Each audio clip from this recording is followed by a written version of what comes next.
Live from WWL-TV, this is the Eyewitness News at 5. This morning, we started with patchy fog across the area. Now that's cleared and a cold front has moved through. So temperatures, they will drop tonight, and it looks like we will have a few chilly days this week. And we love to hear that. Good evening, everyone, and thank you for joining us. I'm Charisse Gibson. And I'm Katie Moore. This cold front, it's the real deal. And some parts of the North Shore could even see some frost later this week. And tomorrow night, the trick-or-treaters will need to bundle up. Let's start with tonight with Chief Meteorologist Chris Franklin with details on what we can expect. Yeah, temperatures have been dropping steadily since really earlier in the day. High temperatures for most of us were set before the noon hour. We're currently in the 50s just out to our north and west. Baton Rouge at 54 degrees, 60s in the city, 70 degrees at Lakefront, 73 degrees. Our warm spot right now at Belle Chase. Our high today at Kenner peaked at around 9-10 a.m. I believe we got up to about 78 degrees. We'll check the climate data. But then steadily through the midday and into the evening, temperatures have been steadily coming down and the winds have been increasing. Sustained at 10 miles an hour at Kenner, but breezier up on the North Shore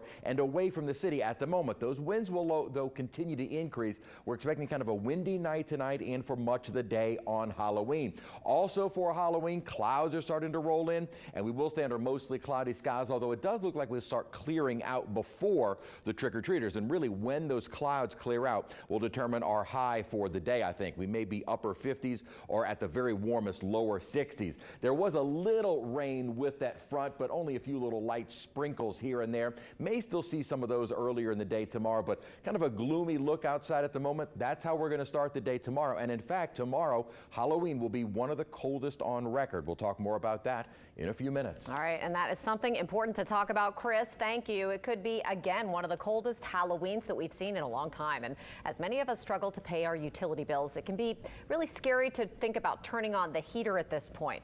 We do want to make sure that you stay safe because some of the tools for heating your home could be deadly.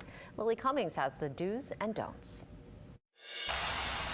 At Total Community Action's Energy and Weatherization Fair, heating costs were top of mind. And we're still waiting on our LIHEAP funding for the heating season to start. VP of Programs Glynis Scott says federal LIHEAP funding that helps eligible Orleans Parish residents pay for electricity bills was spent during record-breaking summer heat. We're out of our LIHEAP funding. With the demand for help high, TCA wants to ensure folks are staying warm and safe. We've had a number of fires already this year. Captain Michael McAuliffe with the Harvey Volunteer Fire Department has tips. People use portable heaters, space heaters, and they can be very dangerous if not used properly. No extension cords when it comes to space heaters, and make sure there's at least a 3-foot clearance around them. The State Fire Marshal's office is urging families to not leave space heaters, candles, or open flames unattended, and don't overfill fireplaces or wood-burning stoves. It actually plugs into the wall. McAuliffe also recommends having a carbon monoxide and smoke detector. Your chances of dying in a house fire if you have a working smoke alarm are cut in half. And don't forget, using an oven or stove to heat your home is dangerous. Using an oven to heat your home is really a no-no. It increases the risk of carbon monoxide poisoning. Lily Cummings, Eyewitness News. You can keep track of the weather on the go using our smartphone app. It does have the latest forecast plus a live radar for you. Just search your phone's app store to download a copy for free. Investigators have released an update in a shooting Saturday night near Canal and Royal Streets. The NOPD says the man hospitalized with a gunshot wound is one of the shooting suspects. Investigators say 31-year-old Quintel Morgan fired the initial shots and also suffered a gunshot wound. Police are still trying to identify the other gunman.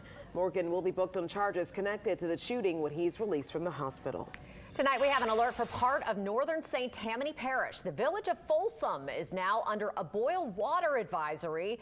Officials there say that a water main broke earlier today. Samples have been sent in for testing, and we'll let you know as soon as we get the word that the order has been lifted. Well, financial pressures are forcing the Archdiocese of New Orleans to close or consolidate some churches.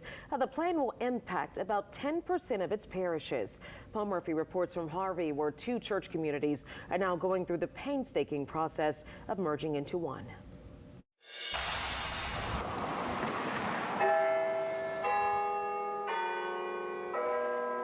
As we move forward It's going to be a new adventure. Father Mark Hyde broke the news to parishioners during his Sunday sermons at St. John Bosco and St. Rosalie Catholic churches in Harvey. The church is asking us, to become one parish to serve all of Harvey and the surrounding communities from which our parishioners come. Father Mark is the pastor of both churches located about 4 miles apart. We can choose to be depressed and to moan and to groan about the misfortunes coming to us, or we can look to the future and say, hey, this is a tremendous opportunity for us. Consolidation and closure announcements involving 13 parishes in the Archdiocese of New Orleans come after a years-long process evaluating the viability of the region's Catholic churches. It's change, and change is hard. Nathan Ridge was part of St. Rosalie's evaluation committee. It's just a big hit. You know, nobody likes change. It's been a part of the culture and the society and life for so many of these people for a long time, all their lives. There are strong emotional ties to both St. Rosalie and St. John Bosco. Generations of the same families have been baptized and married in these churches. As this process begins the merger, I ask that we not complain. According to the Archdiocese, church leaders used real data points, such as the number of registered parishioners and weekly attendance, to determine which parishes should merge or close. We're going to consolidate, and we're going to start to build again and set our roots down in a new way, and we'll move forward in Christ. Church members will have until July 1st to decide which of the 2 Harvey worship sites will remain open and to pick a new name for the combined parish. In Harvey, Paul Murphy, Eyewitness News. The changes also come as the Archdiocese tries to deal with hundreds of clergy abuse claims, which led to a bankruptcy filing in 2020. Eyewitness investigator David Hammer will have more on the church consolidation coming up, new tonight at 6. Tonight in Medical Watch, we have an incredible story coming up for you. A Covington woman has been searching for her birth parents for decades, but all she found were constant dead ends. I could have walked into Vital Records with both my birth mother and my adoptive mother and me, and it would have been illegal for me to have my original birth certificate. Why do we not have the same rights that everyone else has? Coming up at 6, Meg Ferris has more on the long search and how it ends. It was another crazy game on Sunday for the Saints, but this time they came away with the win. Yeah, it's how we like it. The black and gold offense really looks like it's starting to gel, and they put together some exciting plays against the Colts this weekend. Seth Lewis is joining us now with more on how they got that win. Seth? Yeah, it was a great win, Katie and Charisse. Fans have been waiting to see this Saints offense blossom all season long, and Sunday against the Colts was the best glimpse at the potential of this team when the offense is clicking. New Orleans scored 38 points and had over 500 yards of offense, and both were season highs. The Saints came into Sunday as the 4th worst team in the league at scoring touchdowns in the red zone, but punched it in 3 times inside the 20. And a lot of that success started up front and on the ground as the Saints rushed for a season high 161 yards with 3 touchdowns. You know, as offensive lineman, you love to run the ball. It feels good, especially afterwards, during it, when play a big play after big play after big play, moving guys. And, when you're able to break those big runs, you finally get some out there, it's great. I think it just gets back to going back and working, I think everybody looks for this, great idea of, oh, well, we did this or we did that, and really we just, kept grinding and kept working. Next up, the Saints will host the Bears Sunday. The game will air on Channel 4. We'll have an Eye on the Black and Gold special Thursday night at 6:30 to get you ready for the game. Charisse and Kate? All right, sounds good. Thanks, Seth. We are tracking the progress in clearing I-55 after that deadly series of pileups. Parts of the roadway still closed and covered with debris. We have an update coming up. Plus, hear from one man who ended up in the middle of one of the crashes and survived. And Chief Meteorologist Chris Franklin watching temperatures drop ahead of a chilly Halloween and a very chilly start to November.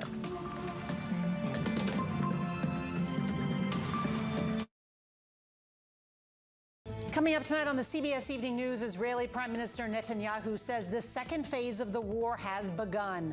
Why he rejected calls for a ceasefire today, and what we're learning about the Israeli hostage rescued by the IDF. That's tonight on the CBS Evening News. Get ready to scream. It's Live's Halloween. Next Live. Nice. Better. Yes. With over 50 costumes and fun surprises. Locked On NFL Podcast. DeAndre Hopkins should go to a place that is a little bit more solidified. Bijan Robinson will be our 2023-2024 Offensive Rookie of the Year. Listen or watch today wherever you get podcasts. So, you think you might be obsessed, infatuated, maybe even a little fixated. That's right, a real true crime fiend. Looking to feed your fascination? Well, look no further. Because here, that's kind of our thing. The True Crime Network. Welcome home, true crime junkies. For her, it was about money. For him, the sex. Something wasn't quite right. Did not realize the danger she was in. He's just a bomb waiting to go off. Why do something so awful when you could just walk away?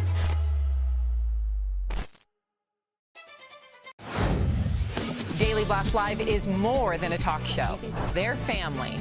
The hosts are relatable, entertaining, and authentic. We're all going to be like, what? Engaging the audience with powerful stories and talking to the stars. Turn up the notch on that. It's like I'm on the verge of tears. Thank you so much for doing this. It's so interesting. It's time to be a part of the DBL family.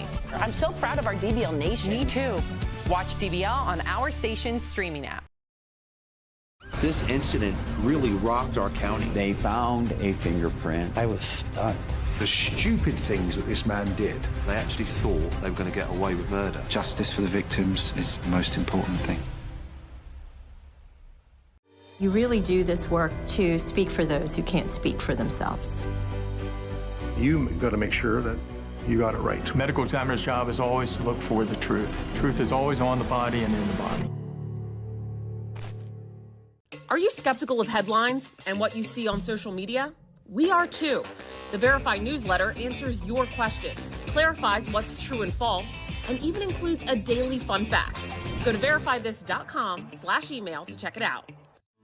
Mom Squad, every week, right here on your streaming app. There's so much good news out there if you just take a moment to see it. Our threats. As Israel's war with Hamas escalates, there are growing calls for Israel to prioritize the protection of civilians. The Hamas-run Gaza Health Ministry says more than 8,300 Palestinians have died. Hamas also released a video showing 3 of the hostages it's holding in Gaza. The Israel Defense Forces confirm a female soldier taken captive by Hamas was released overnight. The U.S. State Department says the last planned charter flight for Americans trying to get out of Israel will leave tomorrow. People in Maine are returning to school and work with the order to shelter in place lifted after last week's mass shooting. The suspect, a 40-year-old Army reservist, was found dead on Friday after a massive manhunt. The Associated Press reports a statewide alert went out last month in connection with threats made by the suspect against his military base and other soldiers. The sheriff sent a deputy to the suspect's home for a welfare check, but he wasn't there at the time. Tributes to actor Matthew Perry are growing in New York. People are leaving flowers and mementos outside the iconic Friends building. Authorities say 54-year-old Perry was found unresponsive Saturday in a jacuzzi at his Los Angeles home. While an autopsy has been completed, the investigation into what caused his death is ongoing, but authorities do not suspect foul play. Transportation officials released a photo of the progress in clearing I-55 after the pileups last week. The right lane is closed southbound. Once it reopens, the left lane will close for repairs. The entire northbound span is still completely closed. Now we're hearing more dramatic stories of how people survived that deadly pileup. We are. Robert Hall still trying to piece together what led up to the crash he was involved in. But as Brianna Boudreau reports, he made the right call for help and his co-workers rushed to save his life. Hey, Miss Jennifer, my name is Darla. I'm on the spillway with your husband. He has been in an accident. He's okay. He's sitting and talking. I mean, I didn't want to die. I didn't want to leave them. That was the main thing. But it was painful. It was just pain. Monday, October 23rd, Robert Hall was headed southbound on I-55. An instructor with the Department of Corrections, he was on his way to teach a class at the range. Robert says the fog became thick. It was impossible to see. I continued hearing vehicles locking up their brakes, sliding on the interstate and crashing. And that continued on for minutes. I couldn't say for at least 10, 15 minutes, the cars were just continuously wrecking into each other. The next thing I remember was somebody yelling for me that I had to get out of my car. A tractor trailer slammed into the car behind Robert, setting off a chain reaction. His car burst into flames on impact. Chaos unfolding all around Robert. A nurse named Darla rushed to his aid. The ammo meant for his class at the range started exploding in the back of his car. Bloodied and in pain, with Darla's help, Robert made 2 very important phone calls. He said, I've been in a wreck and I'm hurt bad. That was when it all changed. A phone call that likely saved his life. Co-workers and longtime friends Joseph Cotton, David Dean, and Mike Phelps answered that call. We weren't ready for what we saw. I wasn't. We knew there was a wreck. I was not ready for the magnitude. I would say like Katrina. You saw vehicles everywhere on top of houses and, you know, the devastation. It was, I mean, that's exactly what it brought me back to anyway, personally. Cotton spoke with the nurse taking care of Robert. She told him time was running out. Our trauma bag that we used. The 3 of them drove as far as they could through the maze of wrecked cars until they were forced to run with a spine board to get to Robert. His wife would finally reunite with him at the hospital, where she learned that he was suffering from a brain bleed. You can't repay that. It's an incredible feeling knowing that they were there to help us, and they were there through the time of the wreck all the way through him coming home. Bruised and still fighting through severe pain, Robert is home to his loving wife and 3 kids, closer than ever with a couple of co-workers who would rather not be hailed heroes. Despite the horrors they experienced, they all agree the humanity they witnessed on the bridge that day will stay with them forever. But what most people don't realize is how many first responders, whether it's other law enforcement agencies, whether it's EMS, whether it's fire department, or just civilians who weren't critically injured who were helping other people. And thankfully, that'll be the last of the fog that we see. Had some patchy areas this morning, not nearly as bad, even over the last couple of days that we saw last Monday. But that is starting to change as we have cooler, colder, and drier air moving in. In fact, starting with our visible satellite, you can see the leading edge of that cold front as it quickly moved on through. Updating satellite now infrared. We are under mostly cloudy skies. We're going to begin the day, Halloween, under cloudy skies. And exactly when the clouds start to clear out will really determine just how warm we get. If we get the sunshine early enough, I think lower 60s. If the clouds stick around until after sunset, then maybe we stay in the 50s all day. Either way, it is going to be one of the coldest Halloweens on record. We'll talk more about that in a moment. Temperatures have been steadily coming down in the 60s, low 70s out at the moment.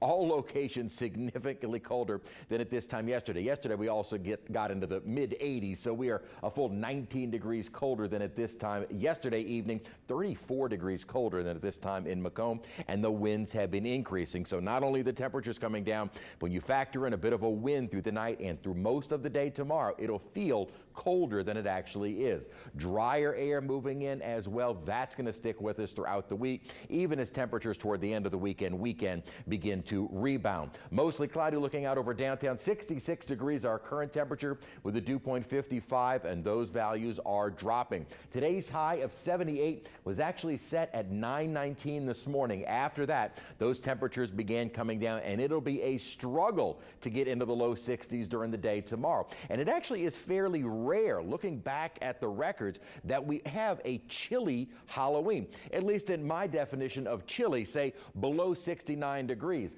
Only 12 since 1946 at Kenner have we seen Halloween afternoons in the 60s or 50s. The coldest on record, if you can remember, that was in 1993. We had a high of 50 degrees and a low of 35. It was a brutally cold Halloween. I remember, if that's the one, my mom made me wear a jacket over my Ghostbuster costume, and I was not very happy with it. Here is the upper trough that is bringing in that surge of colder air, but notice we still have this southwesterly flow in place. That is keeping the cloud cover over us. Quickly, though, as this upper trough axis moves through during the day tomorrow, that will finally help to clear us out, and the rest of the week we are looking at sunny skies. That cold air mass is is now spreading across much of the nation and will continue to spread south and east. The really only holdouts for any of the colder air is kind of the extreme desert southwest and maybe South Florida not getting into the coldest of this air, because this is a fairly a cold air mass for this time of the year,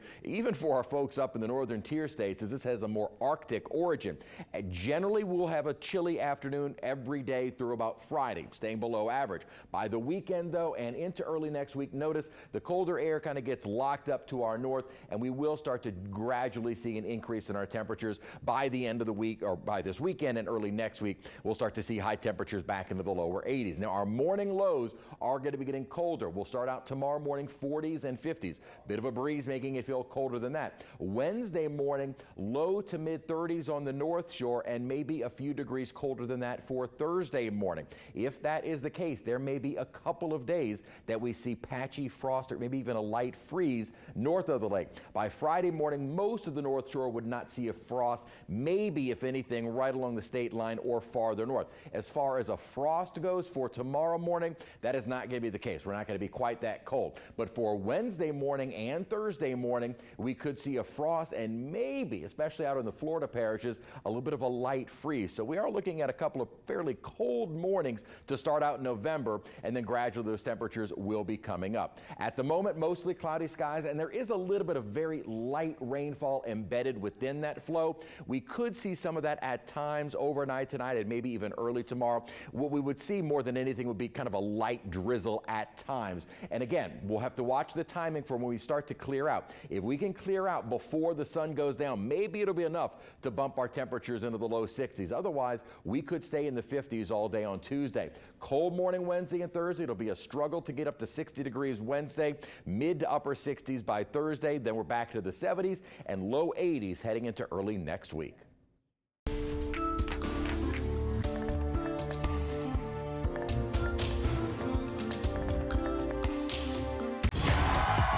The #1 entertainment talk show will make you say... What do you think the reason why couples fight? They host talk shows together. Live with Kelly and Mark, weekdays. 35,000. That is the average number of decisions a mom makes every single day. So we're here to help. Mom Squad, every week, right here on your streaming app. Investigators pieced together what went wrong when vacationers... This is any parent's worst nightmare. ...are murdered in paradise. No one expected this to happen to them. Sunshine Slayings, now streaming free on the True Crime Network app. Got a new house.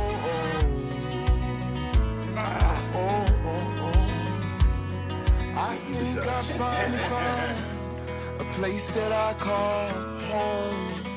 He's hosting a hitman job fair. Really, it's a recipe for disaster. This is the first red flag who might be a problem in a relationship. Being on a luxury ship, who would have thought that it would lead to this? This is any parent's worst nightmare. His health is killed a man. They were average American kids. That's what's so shocking.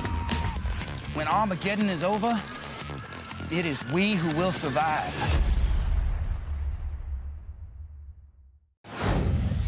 Daily Blast Live is more than a talk show. They're family. The hosts are relatable, entertaining, and authentic. We're all going to be like, what? Engaging the audience with powerful stories and talking to the stars. Turn up the notch on that. It's like I'm on the verge of tears. Thank you so much for doing this. It's so interesting. It's time to be a part of the DBL family. I'm so proud of our DBL Nation. Me too. Watch DBL on our station's streaming app. When severe weather is on the line, inaccuracies in a forecast is not a risk you want to take. Living in Southeast Louisiana, you become familiar with how quickly the weather can change. Like clear skies in the morning, but in the evening, a different story. Parking your car on a normal rainy day in the city, when you need to hunker down from severe storms. Whether you're on the North Shore or in Kenner or anywhere in Southeast Louisiana, know the weather that's happening where you live. Watch me, Peyton Malone, weekday mornings on WWL-TV. This is not just a missing person, but actually a homicide. Literally overnight, my life changed. This case would still be haunting me if we weren't able to bring justice. Mom Squad, every week, right here on your streaming app. Harvey Dent said in the movie Dark Knight, you either die a hero or live long enough to see yourself become the villain. Depending on how you look at Chris Paul, that's kind of how his relationship has been with New Orleans. He's arguably still the best player in Pelicans Hornets franchise history. But after some intense battles with the Suns over the last few years, CP3 has become a favorite to boo in the blender. Now he's going to return to the Crescent City with a new club tonight, the Golden State Warriors, a team that both Paul and the Pels have disliked over the years. I'm sure it's weird for him, it's weird for everybody else, but it's the NBA, and it can happen where you can be, they can be your opponent, they can be your sort of arch enemy, and then years later you can be playing for that organization. So, hats off to him though, hats off to Golden State until Monday night. Tip-off for the Pelicans and Warriors is set for 7 p.m. That's a look at sports. We'll be right back.